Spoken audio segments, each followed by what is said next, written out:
একটা মুসলমানের বাচ্চা অ্যাটম বোমার চাইতে শক্তিশালী। মুসলিম সন্তান, তুমি জানো না? মুসলিম সন্তান, তুমি কখনো চিন্তা করো নাই?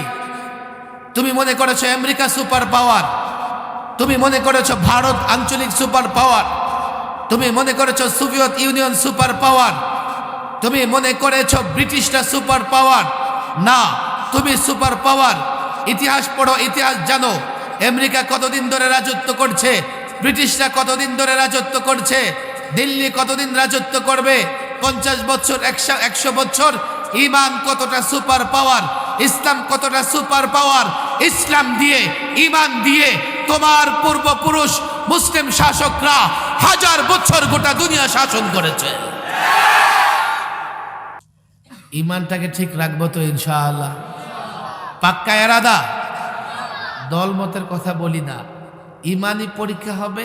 আমার দল হোক, আমার নেতা হোক, আমার প্রতিবেশী হোক। হযরত ইব্রাহিম নক্ষত্র, তারকা, রাজি, চন্দ্র, সূর্যের পূজা করে নাই। হযরত ইব্রাহিম বাবা আজরের সঙ্গে মূর্তির সামনে নত হয় নাই।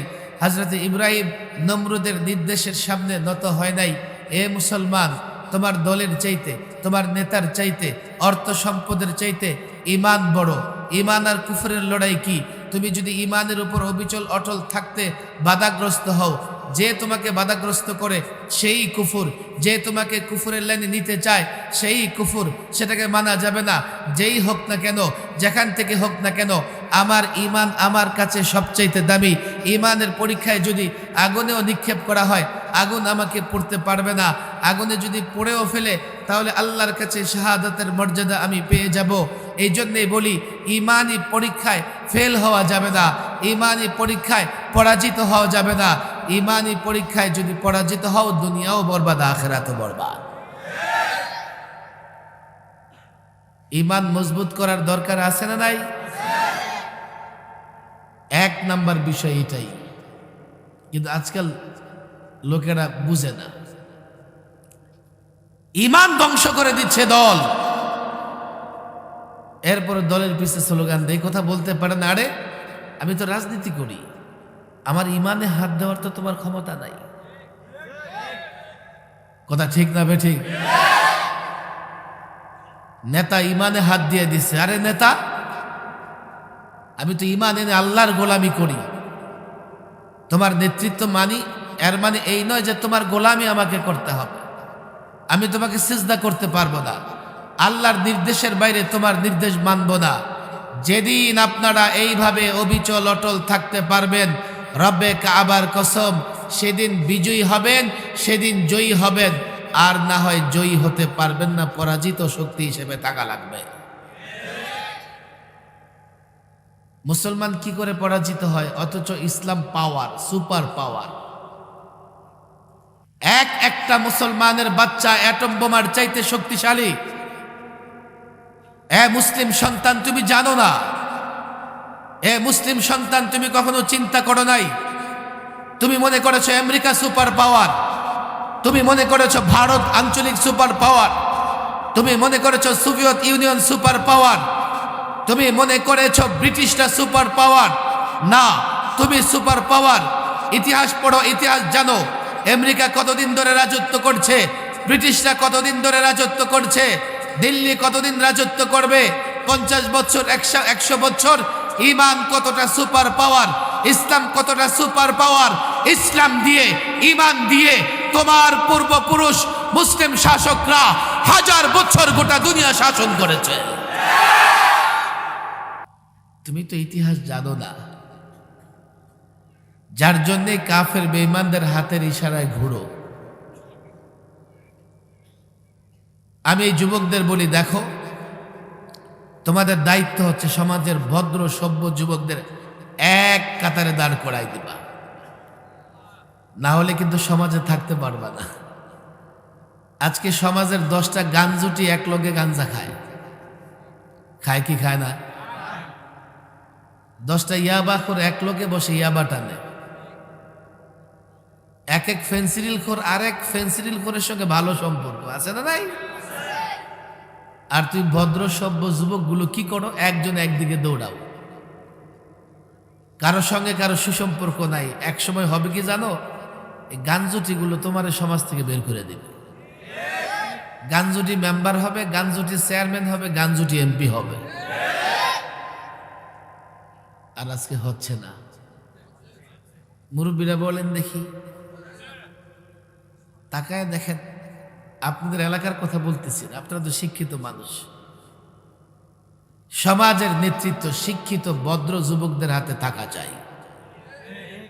এই সমাজ বসবাসের যোগ্য থাকবে না। আজকাল ক্লাস 6, 7, 8, 9 ছেলেরাও গাঞ্জা টানে, আছে না নাই? তাদের বোঝা গেল এই সমাজটার ভদ্রলোকদের হাতে নাই। সমাজ ভদ্রলোকদের হাতে থাকলে ঘরে ঘরে মাদক পুষতে পারে না। ইমানের মাপকাঠিতে এক দলে ভিড় করবে। ইমানের মাপকাঠিতে দলীয় পরিচয়, রাজনৈতিক পরিচয়, গোত্রের পরিচয়, বংশের পরিচয় না, ইমানের পরিচয়। আমি ইমানদার, তুমি ইমানদার, তুমি আমার ভাই। আমি ইমানের উপর অবিচল থাকবো, তুমিও ইমানের অবিচল থাকবে। বাস, তোমার সঙ্গে আমার কোনো বিরোধ নাই। এখন আমি যদি ইমান আমার আক্রান্ত হয়, আমি সেটা দেখব, তোমার ইমান আক্রান্ত হলে তুমি সেটা দেখবা। কিন্তু যতদিন আমরা দুজনে ইমানের উপর থাকি, আমাদের মধ্যে মারামারি, বাড়াবাড়ি, কাটাকাটি হবে না। সময় বড় কঠিন। যদি এই ভালো ভদ্র যুবকরা একসঙ্গে না থাকে, শিক্ষা ব্যবস্থায় যা শুরু হয়েছে, কদিন আগে চেষ্টা করেছে যুবকদের কেমনে বানরের বাচ্চা বানানো যায়, এরপরে হাঁসের বাচ্চা, কি ব্যাঙের বাচ্চা, আবার ডাকবে হাঁসের মতো প্যাক প্যাক করে। আবার এখন মন চাইলেই ট্রান্সজেন্ডার, মন চাইলে নারী পুরুষ হয়ে যায়, পুরুষ কি হয়ে যায়। শিয়াল মুরগিরে প্রস্তাব দিছে, এ মুরগি চল বন্ধুত্ব করি। তো মুরগি বলে, এই শিয়াল, তোর সাথে বন্ধুত্ব নিরাপদ না। তুই শিয়াল, আমি মুরগি। তো শিয়াল মুরগিরে ওয়াজ করতেছে, নসিহত করতেছে, দেখ রে মুরগি, আমি আগে শিয়াল ছিলাম, এখন আমি মনে মনে মুরগি হয়ে গেছি। তো তুমিও মুরগি, আমিও মুরগি। এখন তো আর এখানে ভয়ের কিছু নাই। ভয়ের কিছু আছে না নাই? আমেরিকান এক জেলখানায় একজন কয় যে আমি নারী হয়ে গেছি। তো জেল কর্তৃপক্ষ তারে নিয়ে নারীদের ওয়ার্ডে রেখে দিছে। কয়দিন পরে দেখা গেছে ওখানকার সবগুলো হামেলা গর্ভবতী হয়ে গেছে, মনে মনে নারী হয়েছে। ট্রান্সজেন্ডার এখন মন চাইলে নারী হয়ে যায়। ওই শিয়ালের ভান ধরছে, কথা ঠিক না বেঠিক? মূলত লুচ্চা, বদমাইশ। নারী মনে মনে পুরুষ হইয়া অন্য পুরুষদের চরিত্র নষ্ট করবে। পুরুষ মনে মনে নারী হইয়া নারীদের মাঝে গিয়া অন্য নারীদের চরিত্র নষ্ট করবে। এটা শিয়াল টাইপের দ্রুত বদমাইশ, লুচ্চা। ভদ্র যুবক যদি সমাজে তৈরি না হয়, এই ট্রান্সজেন্ডার যুবক সমাজকে নষ্ট করে ফেলবে। অভিশপ্ত কাজ, অভিশপ্ত কাজ, অভিশপ্ত কাজ। যুবক, ইমান যদি মেরামত না করো, এইভাবে তসবিহ ছিঁড়ে গেলে যেইভাবে এক একটা পটপট পটপট করে দানা পড়তে থাকে, এইভাবে ফিতনা, ষড়যন্ত্র আসতেছে। তোমরা যদি এক হয়ে ইমানের প্রাচীরকে মজবুত করতে না পারো, এই প্রজন্মকে শয়তান ধোঁকাবাজদের হাত থেকে রক্ষা করতে পারবে না। আমি বলি না রাজনীতি ছেড়ে দাও, রাজনীতি করো, ইসলামটা মেনে করো। আমি বলি না ব্যবসা বাণিজ্য ছেড়ে দাও, ব্যবসা বাণিজ্য করো, ধনী হও, ইসলাম মেনে করো। আমি বলি না তোমাদের মধ্যে বন্ধুত্ব থাকবে না, আনন্দ উৎসব থাকবে না, কিন্তু ইসলামের সীমারেখা অতিক্রম করার চেষ্টা করবে না। ইমানই বলে বলিয়ান হও। লম্বা বক্তৃতা করবার সময় আমার হাতে নাই। ইমানের বলে যদি বলিয়ান হও তো পৃথিবীর কোনো জাতি তোমাদেরকে পরাজিত করতে পারবে না। আফসোসের কথা বলা লাগে, 14 লক্ষ রোহিঙ্গা, আরে ওরা যদি জান্তা সরকারের দিকে তাকায়া থুতু মারত তো মায়ানমারের জান্তা সরকার সাগরে ভেসে যেত। তারা ইমানই বলে বলিয়ান হতে পারে নাই। গাজ্জাকে দেখো, ইসরায়েল ইহুদি এত শক্তিশালী, মনে করেছে একদিনে গাজ্জা খতম। আজকে 2-3 মাস লড়াই করার পরে যুদ্ধ বিরতির কথা বলতেছে। অস্ত্র নাই, গাজ্জা নিরস্ত্র। মুসলমান অস্ত্রের বলে লড়াই করে না, আল্লাহর উপর ভরসা রেখে মুসলমান লড়াই করে।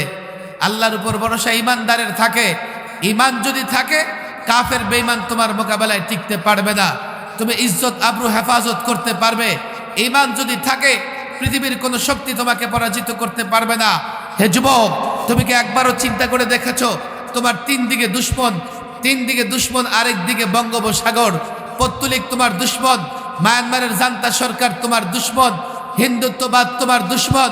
তুমি যদি ইমানি শক্তিতে বলিয়ান না হও, হয়তো তারা তোমাকে শেষ করবে, তোমার ইজ্জত শেষ করবে, তোমার বোন তোমার মায়ের ইজ্জত নষ্ট করবে।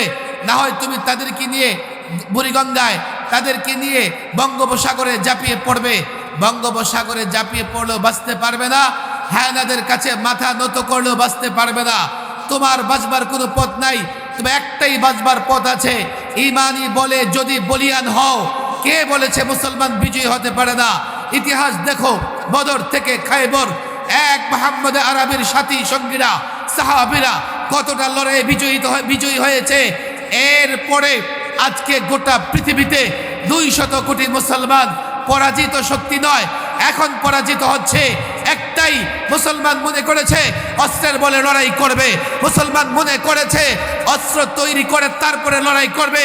না, এক আল্লাহর উপর ভরসা করে যদি লড়াইয়ের ময়দানে অবতীর্ণ হও, আমি তো পরিষ্কার বলি, কাফের বেঈমান পত্তলিক ইহুদি নাসারা কেউ তোমার সামনে দাঁড়াবার সাহস পাবে না।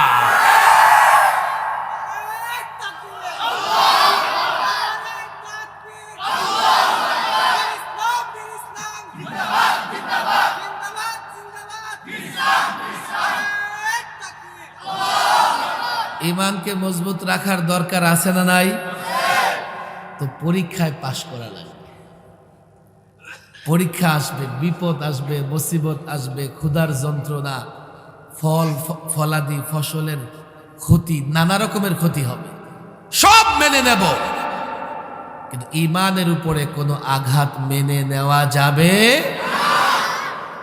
এক জায়গায় মুসলমান পাক্কা থাকেন, এক জায়গায় পাক্কা থাকেন, এক জায়গায় দৃঢ় থাকেন। আল্লাহর কসম করে বলি, গোটা কাফের দুনিয়া কিচ্ছু করতে পারবে না। আফগানিস্তান 20 বৎসর আমেরিকা নেটো মিলে বোমা ফেলেছে, এমন বোমা একটা পড়ে পাহাড়ের নিচে গিয়া পুরা পাহাড় আকাশে উড়াই দেয়। গোটা দুনিয়া মনে করেছে আফগান তামা হয়ে গেছে, শেষ। তো মুসলমান কখনো শেষ হয় না। যেদিন মুসলমান শেষ হবে সেদিন দুনিয়াও থাকবে। লা ইলাহা ইল্লাল্লাহ বলনেওয়ালা না থাকলে দুনিয়া থাকবে? আর যে লা ইলাহা ইল্লাল্লাহ বলে সে কি মুসলমান। কাফের বেঈমানরা মনে করতে পারে আমাদের শেষ করে দিয়ে ওরা দুনিয়ার আরামে থাকবে। আরে বন্ধু, যেদিন আমরা শেষ হয়ে যাব তোমাদের কি নিয়েই শেষ হব। 20 বছর লড়াই করে আফগানিদের পরাজিত করতে পারে নাই। এমনকি যেদিন আফগানি স্বাধীনতাকামীরা আবার গর্জে উঠেছে, আমেরিকা নেটো লুঙ্গি গামছা নিয়ে পালাবার সুযোগ পায় নাই। এটাই মুসলমান ইমানের বলে বলিয়ান থাকে, হাতে পায়ে ধরে বলি।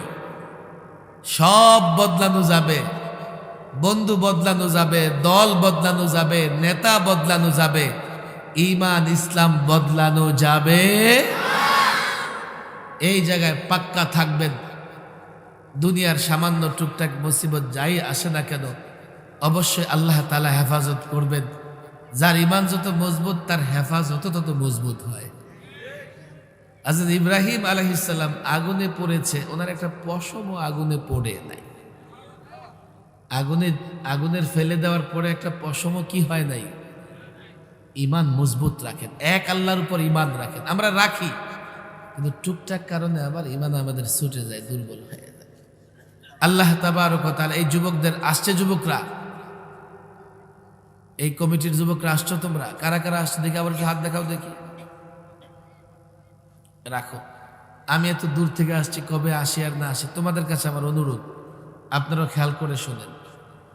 বৎসর একটা মাহফিল, তোমাদের দায়িত্ব শেষ হয়ে যায় না। তোমরা সারা বৎসর কিছু কাজ করবা, যেমন শুদ্ধভাবে কোরআন শরীফ শিক্ষা করার দরকার আছে না নাই? তোমরা একটা ক্লাব ঘর নিশ্চয় কিনা আমি জানি না, এই ঘরে অফিস নিচে অফিস আছে, এক মাসে 30 ঘন্টা, মাত্র 30 ঘন্টা একটা মুআল্লিম দিয়া, যদি হাটাজারি পুটিয়া থেকে মুআল্লিম আইনা তোমরা যদি এই যুবকদেরকে ধরে ধরে দৈনিক 1 ঘন্টা কোরআন শিক্ষা দাও, 1 মাসের মধ্যে কোরআন বিশুদ্ধ হয়ে যাবে ইনশাআল্লাহ। বলে হুজুর কেউ তো আসে না, বেতন দিবা। 30 জন ছাত্র ভর্তি করে একজনের 1000 করে বেতন, তোরা 1 মাসে কোরআন শরীফ শিক্ষা করে যাবে। মাহফিলে লাখ লাখ টাকা খরচ হয়েছে, এলাকার 30টা যুবকের কোরআন শিক্ষার জন্য 30,000 খরচ করলে বেশি হয়ে যাবে? পুরস্কার, মোটা অঙ্কের পুরস্কার দিবা, যে কোরআন যে বিশুদ্ধ শোনাইতে পারবে 5,000 টাকা পুরস্কার। এক যুবক সারা মাসে 5,000 কামাইতেও পারে না, পুরস্কার দেওয়ার দরকার আছে না নাই? এক এলাকার, এই এলাকার তোমাদের দায়িত্ব হচ্ছে মাদ্রাসার ছাত্র শিক্ষক আসাতিজা কেরাম যারা আছে তাদেরকে নিয়ে আগামী 1 বছরের প্রথম কাজ হইল, এই এলাকায় কেউ অশুদ্ধ কোরআন শরীফ পড়বে না। এটা তোমাদের আগামী 1 বছরের কর্মসূচি। এটা হলে না ওয়াজের ফায়দা আছে, নাহলে শুধু ওয়াজ শুনলে কতটুকু ফায়দা হবে? একটা কর্মসূচি 1 বছর দিবা, আলেম ওলামাদের বলি ছাত্রদের তোমরা সহযোগিতা করবা, প্রত্যেকটা মানুষের যেন আগামী 1 বছরের মধ্যে কোরআনে কারিম শুদ্ধ করে পড়া কি কঠিন? 30 দিন 30 ঘন্টা মাত্র, দৈনিক 24 ঘন্টা, 30 দিনে 30 ঘন্টা খরচ করলে কি হয়ে যাবে? কোরআন শরীফ পড়ে দেখেন না, পড়ে দেখেন। এরপরের বছরের কর্মসূচি সুন্নত মোতাবেক নামাজ পড়ুন। কি মোতাবেক নামাজ পড়ুন? আরে বলেন কি মোতাবেক? আরো জোরে বলেন কি মোতাবেক? আর দিব না, এই 2টা আদায় করে পরে আলেমদের সাথে পরামর্শ করে আরো কর্মসূচি নেবে। যুবকরা যদি সুন্নত মোতাবেক নামাজ পড়ুন, কোরআনে কারিম বিশুদ্ধ করে তেলাওয়াত করুন, কোরআনে কারিমের 10টা ছোট্ট সূরা মুখস্থ করুন, আলেমদের এনে এই ধরনের কর্মসূচি নেয়, আপনারা থাকবেন তো ইনশাআল্লাহ? আপনারা সহযোগিতা করবেন তো ইনশাআল্লাহ? এই কাজটা যদি করেন তাহলে মাহফিল সফল কাম। কথা ঠিক না বেঠিক? এক কান্দা শুনে আরেক কান্দা চলে গেলেন, কাজ করলেন না, তো সফলতা আসবে না। মাহফিলকে সফল করার জন্যে এই 2টা কর্মসূচি আমি বলবো যে যুবকরা পালন করবে। আল্লাহ তাবারক ওয়া তাআলা এই যুবকদেরকে তৌফিক দান করুন। দেখেন লম্বা সফর, এরপরে আবার একাধিক প্রোগ্রাম। আমি নিজেও অসুস্থ, লম্বা সময় সরকারি মেহমান ছিলাম। মেহমানখানায় তো সব কিছুই দেয়, কিন্তু কোনোটাই খাওয়া যায় না। এখনো পরিপূর্ণ সুস্থ না, ডাক্তার তো বলে যে প্রোগ্রাম করার দরকার নাই, সুস্থ হন আগে। আমি বললাম সুস্থ হইতে হইতে বাঁচবো, কোনো গ্যারান্টি আছে?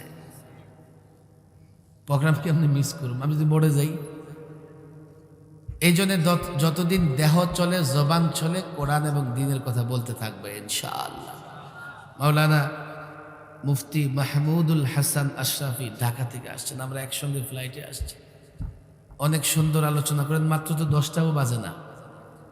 এলাকায় তো মাহফিল কমপক্ষে 11:30টার মধ্যে চলে না? চলবে কিনা ইনশাআল্লাহ?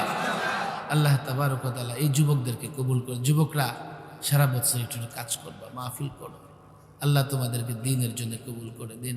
ওয়া মা তাওফীকি ইল্লা বিল্লাহ ওয়া মা আলাইনা ইল্লা